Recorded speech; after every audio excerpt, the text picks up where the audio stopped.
Hi friends, welcome to பாவையின் பாத்தியல் channel. இன்றைக்கி இந்த வீடியோவில் என்ன பார்க்க போகிறீங்கன்னா, தங்கமயில் டிஜிகோல்டு ஸ்கீமில் என்னோட சேவிங்ஸ் மெச்சூர்ட் ஆகி 1 மந்த்துக்கு மேலே ஆயிடுச்சு. நிறைய பேர் இன்னும் பர்ச்சேஸ் பண்ணலையான்னு கமெண்ட் பண்ணியிருந்தீங்க. அதோட பர்ச்சேஸ் வீடியோ தான் இன்றைக்கி பார்க்க போகிறீங்க. சென்னையில் இருக்கிறவங்களுக்கு தங்கமயிலோட விழுப்புரம் பிரான்ச் தான் வந்து பக்கம். ஸோ சென்னையில் இருந்து தங்கமயிலோட விழுப்புரம் பிரான்ச்சுக்கு டேரெக்டாக போய் பர்ச்சேஸ் பண்ணணும் அப்படின்னு விரும்புகிறவங்களுக்கு இந்த வீடியோ வந்து ரொம்பவே யூஸ்ஃபுல்லாக இருக்கும். தங்கமயில் டிஜிகோல்டு ஸ்கீமில் எப்படி ரெடீம் பண்ணுறது, தென் எப்படி பர்ச்சேஸ் பண்ணலாம் அப்படிங்கிற ஒரு ஐடியாவும் இந்த வீடியோவில் வந்து உங்களுக்கு கிடைக்கும். ஸோ வீடியோவை கடைசி வேற ஸ்கிப் பண்ணாமல் பாருங்கள், ரொம்ப யூஸ்ஃபுல்லாக இருக்கும். நாங்கள் அன்றைக்கி ஏர்லி மார்னிங்கே எங்கள் ஏரியாவிலேருந்து தாம்பரத்துக்கு பஸ்ஸில் போயிட்டோம். தாம்பரத்துலேருந்து ட்ரெயின் மூலமாக வந்து விழுப்புரத்துக்கு போனோம். அன்றைக்கி நாங்கள் ட்ராவல் பண்ண அதே பஸ்ஸில் தான் இந்த பாட்டியும் ட்ராவல் பண்ணாங்க. அவங்களுக்கு பார்வை இல்லை. அவங்க பஸ்ஸில் அன்றைக்கி இறங்குறதுலேருந்து ட்ரெயின் கொண்டு போய் ஏற்றி விடுறது வரை என் ஹஸ்பண்ட் தான் பண்ணார். இதையே வீடியோவில் இன்க்ளூட் பண்ணுறேன்னா, இதை பார்க்குற நீங்கள் ஒரு 2 பேருக்காவது ஹெல்ப் பண்ணுவீங்கிற ஒரு நம்பிக்கையோடு தான். நல்லதே பண்ணுங்கள், நமக்கும் நல்லதே நடக்கும். அப்புறம் நாங்களும் விழுப்புரத்துக்கு 2 டிக்கெட் வாங்கிட்டு சோழன் எக்ஸ்பிரஸில் வந்து ட்ராவல் பண்ண ஆரம்பிச்சிட்டோம். டிக்கெட்டோட விலை பார்த்தீங்கன்னா ஒரு டிக்கெட் வந்து 75 ருபீஸ். ட்ரெயினில் அன்றைக்கி கொஞ்சம் கூட்டமாக தான் இருந்தது. கொஞ்சம் தூரம் போகவும் எனக்கு ஒரு சீட் கிடச்சிது. ஜன்னலோரத்தில் உட்காந்துட்டு அந்த பசுமையான காட்சிகளெல்லாம் வந்து ரசிச்சுட்டே வந்தேன். கொஞ்சம் வில்லேஜ் ஏரியாவாக இருந்தது, கண்ணுக்கு ரொம்ப குளிர்ச்சியாக இருந்தது. ரயில்வே ஸ்டேஷனில் இருந்து தங்கமயில் ஷோரூம் பார்த்தீங்கன்னா வாக்கபிள் டிஸ்டன்ஸ் தான். அப்படி உங்களுக்கு முடியலனா கூட ஷேர் ஆர்டரில் 10 ருபீஸ் கொடுத்தீங்கன்னா கொண்டு போய் விட்டுருவாங்க. நாங்கள் அன்றைக்கி போனதும் என் ஹஸ்பண்டுக்கு வந்து காப்பு தான் பார்த்தோம். நாங்கள் எதிர்பார்த்த வெயிட்டில் வந்து பீசஸ் அவைலபிள் இல்லை, ஆர்டர் கொடுத்து தான் பண்ணணும் அப்படின்னு சொன்னாங்க. ஸோ எனக்கு வந்து பிரேஸ்லெட் வந்து பார்க்க ஆரம்பித்தேன். எனக்கு பிரேஸ்லெட் போடுறதுனா பிடிக்கும். ஆல்ரெடி என்கிட்ட இருந்த பிரேஸ்லெட்டை என் ஹஸ்பண்டுக்கு செயின் வாங்குறதுக்காக எக்ஸ்சேஞ்ச் பண்ணிட்டேன். ஸோ எனக்கு தான் பிரேஸ்லெட் பார்த்துட்டு இருந்தேன், கோல்டில் தான் பார்த்துட்டு இருந்தேன். வீடியோ எடுக்கிறதே என்னோட ஹஸ்பண்ட் தான். அவருக்கு இதெல்லாம் பழக்கம் கிடையாது. ஸோ கொஞ்சம் அட்ஜஸ்ட் பண்ணிக்கோங்க. எனக்கு ஒரு 5-6 ட்ரே பிரேஸ்லெட் கலெக்ஷன்ஸ் வந்து எடுத்து காமிச்சாங்க. மாடரேட்டான அளவு கலெக்ஷன்ஸ். ஏன்னா ஷோரூம் பார்த்தீங்கன்னா கொஞ்சம் சின்ன ஷோரூம் தான், ஒரே ஒரு ஃப்ளோர் தான். மதுரையில் இருக்க பிரான்ச் தான் வந்து பெருசு அப்படின்னு சொன்னாங்க. கூடிய சீக்கிரம் சென்னையில் ஜானில் ஆரம்பிக்க போகிறதாவும், அது வந்து இதோட பெரிய பிரான்ச்சாக இருக்கும் அப்படிங்கிற மாதிரியும் சொன்னாங்க. பட் டிசைன்ஸ் எல்லாமே நியூ டிசைன்ஸாக தான் இருந்தது. என்னோட டேஸ்ட்டுக்கு வந்து எனக்கு சாட்டிஸ்ஃபை ஆகலை. ஸோ எனக்கு வந்து டைமண்ட் பிரேஸ்லெட்ஸ் வந்து எடுத்து காமிக்க ஆரம்பித்தாங்க. டைமண்ட் பிரேஸ்லெட்ஸ் எல்லாமே உண்மையிலேயே ரொம்ப அழகாக இருந்தது.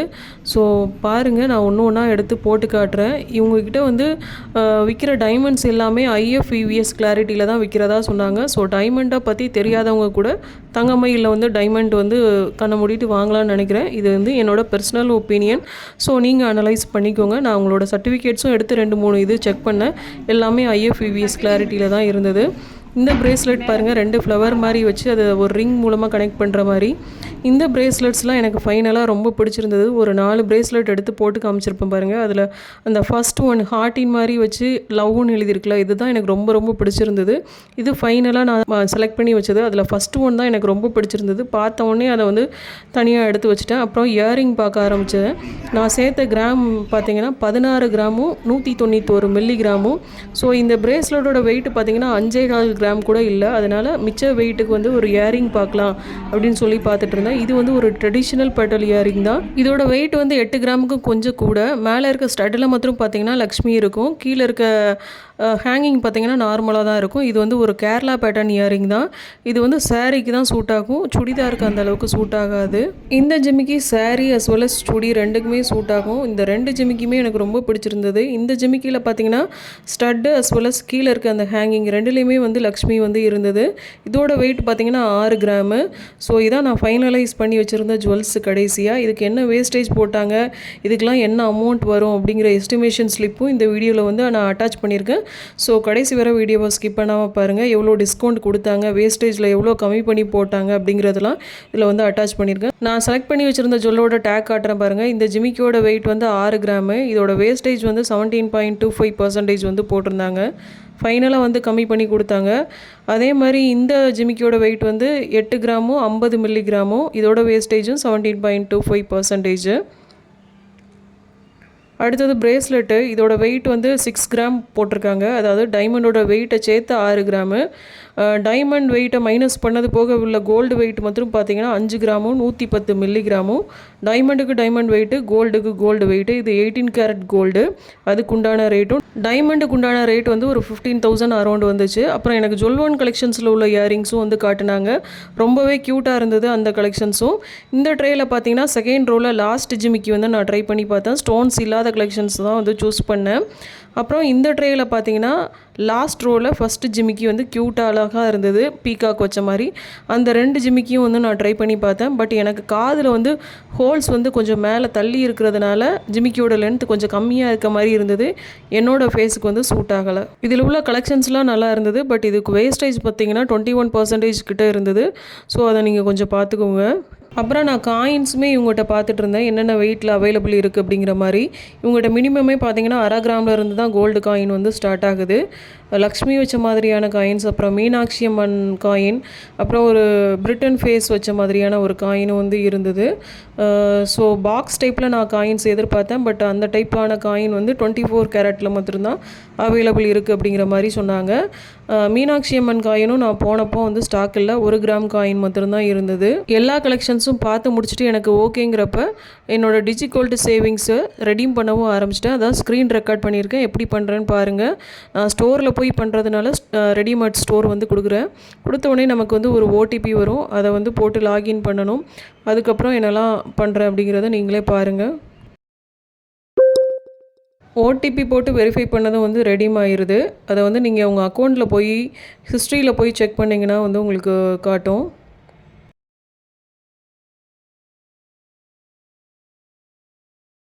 ஹிஸ்ட்ரியில் போய் நீங்கள் செக் பண்ணும்போது உங்களுக்கு அந்த ரெடம்ஷன் டீட்டெயில்ஸ் காட்டும், எவ்வளோ கிராம் சேர்த்துருக்கீங்க, அதுக்கு எவ்வளோ பெனிஃபிட்ஸ் கிடச்சிருக்கு அப்படிங்கிற மாதிரி. தென் அமௌண்ட்லேயும் வந்து காட்டும், உங்களுக்கு எவ்வளோ அமௌண்ட் சேவ் பண்ணியிருக்கீங்க, அதுக்கு பெனிஃபிட்ஸ் வந்து எவ்வளோ கிடச்சிருக்கு அப்படிங்கிற மாதிரி. தென் நீங்கள் என்றைக்கு சேவ் பண்ண ஸ்டார்ட் பண்ணிங்களோ அன்னையிலேருந்து கடைசியாக நீங்கள் சேவ் பண்ண டேட் வர உள்ள ரெசிப்ட் டீட்டெயில்ஸும் இருக்கும், அதையும் நீங்கள் வேணால் செக் பண்ணிக்கலாம். ஃபைனலாக நான் செலக்ட் பண்ணி வச்சுருந்த ஜுவல்லுக்கு எஸ்டிமேஷன் ஸ்லிப் கேட்டேன், அவங்களும் கொடுத்தாங்க. அந்த பெரிய ஜிமிக்கி அஸ் வெல் அஸ் அந்த டைமண்ட் பிரேஸ்லெட்டுக்கு உண்டான எஸ்டிமேஷன் ஸ்லிப் இது. ஃபஸ்ட்டு போட்டிருக்க அமௌண்ட் வந்து டைமண்ட் பிரேஸ்லெட்டுக்குள்ளது, அதுக்கு அடுத்தது ஜிமிக்கிக்குள்ளது. ஸோ எல்லாம் போக நான் 10,350 ரூபா கொடுக்க வேண்டியது இருந்தது. நான் அவங்கள வந்து வேஸ்டேஜ் வந்து கம்மி பண்ண சொன்னேன்.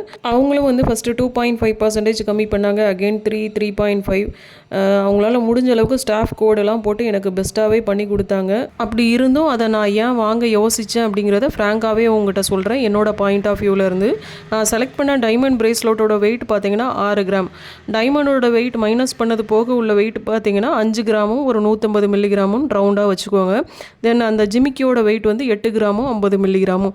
ஸோ டோட்டலாக இது ரெண்டும் சேர்ந்து 13.25 கிராம்னு ரவுண்டாக வச்சுக்கோங்க. நான் சேர்த்தது பார்த்தீங்கன்னா 16 கிராமும் 191 மில்லிகிராமும். ஸோ கிட்டத்தட்ட 3 கிராம் நான் கம்மியாக வாங்குகிறேன்.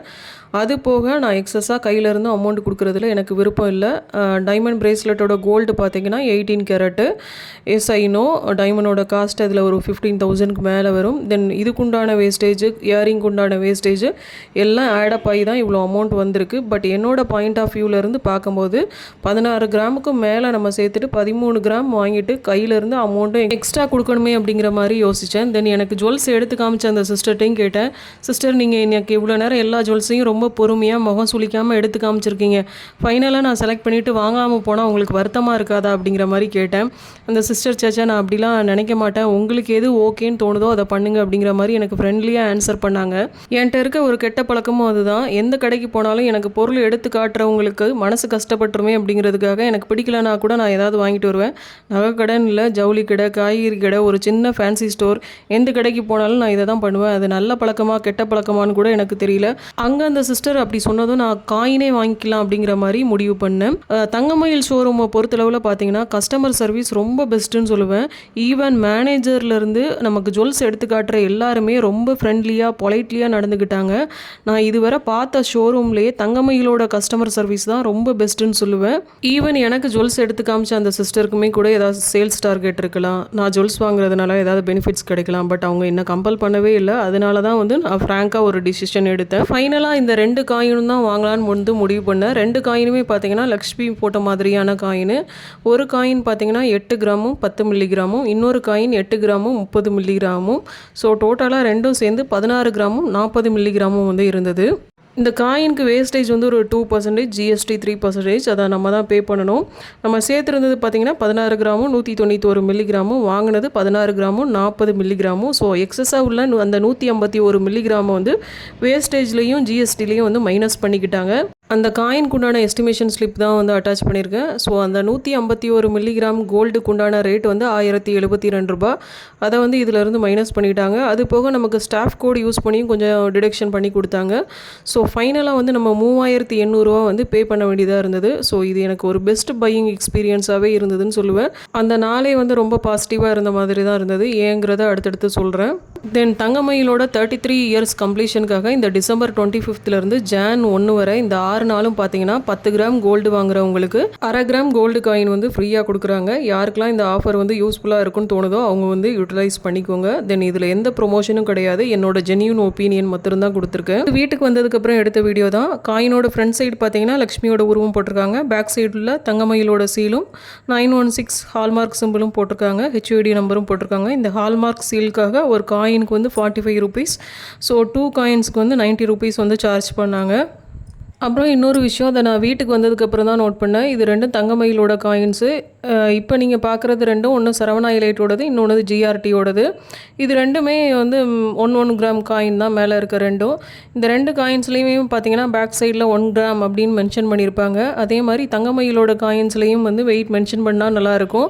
இந்த காயின்ஸில் வந்து வெயிட் எதுவும் மென்ஷன் பண்ணலை. ஸோ ஃப்யூச்சரில் அதை இம்ப்ளிமெண்ட் பண்ணால் நல்லாயிருக்கும். இதுதான் காயின்ஸ் வாங்கின பில்லு. ஆல்ரெடி சொன்ன மாதிரி ஒரு காயின் வந்து 8 கிராம் 10 மில்லிகிராமுக்கும், இன்னொரு காயின் வந்து 8 கிராம் 30 மில்லிகிராமுக்கும், டோட்டலாக 16 கிராம் 40 மில்லிகிராமுக்கு வந்து வாங்கியிருக்கோம். நான் வாங்க போன அன்றைக்கி கோல்டு ரேட் வந்து 7100 ரூபா. பட் நமக்கு ஆவரேஜ் கோல்டு ரேட் அந்த ஆப்பில் இருந்த மாதிரி 6446 ரூபாய்க்கு தான் வந்து கால்குலேட் பண்ணி போட்டிருக்காங்க. இதுக்கு வந்து GST, வேஸ்டேஜ், ஹால்மார்க் சார்ஜஸ் எல்லாம் அப்ளை பண்ணி நமக்கு எக்ஸ்ட்ரா கோல்டுக்குள்ள அமௌண்ட்டையும் மைனஸ் பண்ணி நமக்கு கட்ட வேண்டிய அமௌண்ட் பார்த்தீங்கன்னா 3800 ரூபாய் இருந்தது. அதை தான் பே பண்ணிவிட்டு வாங்கிட்டு வந்தோம். ஸோ ஓவராலாக தங்கமயில் டிஜிகோல்டு சேவிங் ஸ்கீமோட பர்ச்சேஸ் வந்து எனக்கு பெஸ்ட்டாக தான் இருந்தது. பர்ச்சேஸ் முடிச்சுட்டு தங்கமயிலுக்கு ஆப்போசிட்லேயே பார்த்தீங்கன்னா மகாலட்சுமி பிளாசான்னு ஒரு சின்ன மால் மாதிரி இருந்தது. அதில் மதுரை அப்புன்னு ஒரு ரெஸ்டாரண்ட், நல்ல சாப்பாடு, ரொம்ப நாளுக்கு அப்புறம் ஒரு நல்ல பிரியாணி சாப்பிட்ட ஒரு ஃபீல் கிடச்சிது. ரேட்டும் ஓரளவு ரீசனபிளான ரேட்டாக தான் இருந்தது. ஸோ நீங்கள் போனீங்கன்னா ட்ரை பண்ணி பாருங்கள். குவான்டிட்டியுமே ரொம்ப அதிகமாக இருந்தது. அந்த கிளிப்ஸ் வந்து இதில் ஆட் பண்ணியிருக்கேன் பாருங்கள். சாப்பிட்டுலாம் முடிச்சுட்டு ரயில்வே ஸ்டேஷன் போயாச்சு. டிக்கெட் புக் பண்ணுறதுக்கு கேட்டால் அகெயின் சோழன் எக்ஸ்பிரஸில் தான் போகிற மாதிரி இருந்தது. ட்ரெயின் வந்து 3:45 தான் சொல்லிட்டாங்க. நாங்கள் 1:30க்கெலாம் ரயில்வே ஸ்டேஷன் போயிட்டோம். ஸோ கிட்டத்தட்ட 2 மணி நேரம் வெயிட் பண்ணுற மாதிரி இருந்தது. இந்த ரயில்வே ஸ்டேஷன்லேயே பார்த்தீங்கன்னா ஒரு ஸ்டால் போட்டிருந்தாங்க, 1 ஸ்டேஷன் 1 ப்ராடக்ட்னு. கவர்மெண்ட்டோடது அப்படிங்கிற மாதிரி அவர் சொன்னார். கோஆப்டெக்ஸ் மாதிரி கிட்டத்தட்டங்கிற மாதிரி சொன்னார். அங்கே சிறுவந்தாடுன்னு ஒரு ஊர் இருக்குது, அங்கே உள்ள கைத்தறி பட்டு அப்படிங்கிற மாதிரி சொன்னாங்க. ஸோ இதை 50% ஆஃபர் 20% ஆஃபர்னு போட்டிருந்தாங்க. சும்மா இருக்காமல் என் ஹஸ்பண்ட் வா நம்ம சும்மா தானே இருக்கோம் போய் பார்ப்போம், டைம் பாஸ் ஆகுங்கிற மாதிரி என்னை கூட்டிகிட்டு போனார். வழக்கம் போல் நான் பிடிக்கலனாலும் ஏதாவது ஒன்று வாங்கிட்டு வருவேன்ல, அதே மாதிரி அவருக்காக ஒரு சேலையை வாங்கிட்டு வந்துட்டேன். ஸோ அந்த கிளிப்பையும் இது கூட அட்டாச் பண்ணுற பாருங்கள். இதுதான் அந்த சாரீ. சாண்டல் கலரும் கோல்டன் கலரும் மிக்ஸ் ஆன மாதிரி ஒரு காம்பினேஷன். பார்டர் பார்த்திங்கன்னா ஆனியன் பிங்க் கலரில் இருக்கும். ஃபுல்லாக வந்து வீவிங் தான், பிரிண்ட் எதுவும் கிடையாது. மெட்டீரியல் நல்லா தான் இருந்தது தொட்டு ஃபீல் பண்ணும்போது. இதோட ரேட் பார்த்தீங்கன்னா 3000 ருபீஸு. ஆஃபர் வந்து 50% சொல்லிவிட்டு 1500 ருபீஸ்க்கு வந்து கொடுத்தாங்க. ஸோ இதை ஓப்பன் பண்ணி காட்டுறேன் பாருங்கள். இப்படி தான் வந்து சாரீ ஃபுல்லாக டிசைன்ஸ் இருந்தது. கோல்டன் கலரும் ஒரு மாதிரி சாண்டல் கலரும் மிக்ஸ் ஆன மாதிரி. கெட்டுனா நல்லா ரிச்சாக இருக்கும்னு நினைக்கிறேன். சாரீ எப்படி இருந்ததுன்னு மறக்காமல் கமெண்ட் பண்ணுங்கள். பல்லு வந்து பார்டர் கலர்லேயே இருந்தது. இதுதான் வந்து பல்லு. அப்புறம் அது வந்து ப்ளவுஸு. ப்ளவுஸ்லேயும் வந்து வீவிங் இருந்தது. புட்டா மாதிரியான ஒர்க்ஸும் வந்து கொடுத்துருந்தாங்க. ஸோ சாரீ நல்லா இருக்கா, ஒர்த்தபுளாக அப்படிங்கிறத கமெண்ட் பண்ணுங்கள். பர்ச்சேஸ் எல்லாம் முடிச்சுட்டு ரயில்வே ஸ்டேஷனில் உள்ள வெயிட்டிங் ஹாலில் ரெஃப்ரெஷ் ஆகிட்டு ட்ரெயின் ஏறதுக்கு போயாச்சு. ட்ரெயின் பார்த்திங்கன்னா அகெயின் கூட்டமாக தான் வந்தது. எனக்கு கொஞ்சம் உடம்பு முடியல, அதோடு தான் வந்து போயிருந்தேன். ஏன்னா ஆல்ரெடி நமக்கு மெச்சூர்ட் ஆகி 1 மந்த்துக்கு மேலே ஆயிடுச்சு. தங்கமயில் ஷோரூமில் இதுவரை பர்ச்சேஸ் பண்ணதும் கிடையாது. ஸோ நமக்கு ஃபெமிலியர் இல்லை. ஸோ பெனிஃபிட் எதுவும் இல்லைன்னு சொல்லிடுவாங்களோ அப்படின்னு சொல்லிட்டு தான் போனேன். பட் அப்படிலாம் இல்லை. மினிமம் வந்து நம்ம மெச்சூர்ட் ஆனதுக்கப்புறம் தான் வாங்கணும். மேக்ஸிமம் வந்து எத்தனை நாள் கழிச்சினாலும் வாங்கிக்கலாம் அப்படிங்கிற மாதிரி சொன்னாங்க. கொஞ்சம் வெயிட் பண்ணி சென்னையில் பிரான்ச் ஓப்பன் பண்ணதுக்கப்புறம் கூட வாங்கியிருந்துருக்கலாம். பட் இதுவும் நல்லதுக்கு தான் அப்படிங்கிற மாதிரி நினச்சிக்கிட்டேன். ட்ரெயினில் எனக்கு சீட் கிடைக்கல, நிற்கவும் முடியலையா. நீங்கள் பார்க்குறீங்க பாருங்கள் இந்த அக்கா, அவங்க சீட்டில் இருந்து எந்திரிச்சிட்டு இந்த உட்காருமா நான் அந்த போயிட்டு வந்துடுது அப்படின்னாங்க. அவங்க ரெஸ்ட் ரூம் எதுவும் போகிறாங்கன்னு நினச்சிட்டு நானும் உட்காந்தேன். பட்டு பார்த்தீங்கன்னா படக்குன்னு தரையில் உட்காந்துட்டாங்க. எனக்கு கொஞ்சம் பகீர்னு ஆயிடுச்சு. அக்கா பரவாயில்ல நீங்கள் உட்காருங்க நான் நின்றுக்கிறேன் அப்படின்னு எவ்வளவோ சொல்லி பார்த்தா அங்கே அந்த அக்கா நீ உட்காருமா பரவாயில்ல இருக்கட்டும்னு சொல்லிட்டு தரையில் உட்காந்துட்டு எந்திரிக்கவே மாட்டேன்ட்டாங்க. ஸோ அந்த மனசு தான் சார் கடவுள் அப்படிம்பாங்கல்ல, அப்படி தான் இருந்தது எனக்கும் அன்றைக்கி. பணம் இருக்கவங்கெல்லாம் பணக்காரங்க இல்லைங்க, நல்ல குணம் இருக்கவங்க தான் பணக்காரங்க. மனுஷர்கிட்ட இருக்க பணத்தை மதிக்காதீங்க, குணத்தை மதிங்க. நீங்கள் நல்லது பண்ணுங்கள், உங்களுக்கும் திருப்பி நல்லதே நடக்கும். நீங்கள் பண்ணுற நல்லதை பார்த்து ஒரு 10 பேர் திருப்பி ஒரு 100 பேருக்கு நல்லது பண்ணுவாங்க. இந்த உலகத்தில் நம்மளை சுற்றி நல்லதே நடக்கும். So spread positivity. இந்த வீடியோ உங்களுக்கு பிடிச்சிருந்தா லைக் பண்ணுங்கள், ஷேர் பண்ணுங்கள் அண்ட் மறக்காமல் சப்ஸ்கிரைப் பண்ணிடுங்க. மற்றும் ஒரு இன்ட்ரெஸ்டிங்கான வீடியோவில் உங்களை சந்திக்கிறேன். அண்டில் தென் பாய், டேக் கேர்.